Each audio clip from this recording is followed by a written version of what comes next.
చిత్తూరు జిల్లాలో work from home పేరుతో మహిళలను టార్గెట్ చేస్తూ భారీ మోసం చేసిన బోగస్ సంస్థ వ్యవహారం వెలుగులోకి వచ్చింది. కంపెనీ పేరే లేకుండా 3000 రూపాయలు చెల్లిస్తే ఉద్యోగం ఇస్తామని నమ్మబలికారు.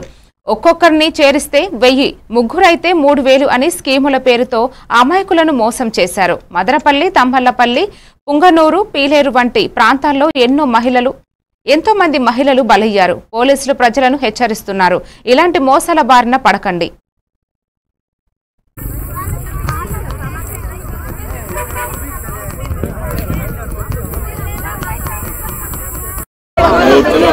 बोलो तो मैं स्टेटमेंट है वो दियो పెద్ద మనిషి ఇది స్టేషన్ ముదివేడు వింటారు అర్థండి ఓపిక యాడికి పోరు పోలీస్ స్టేషన్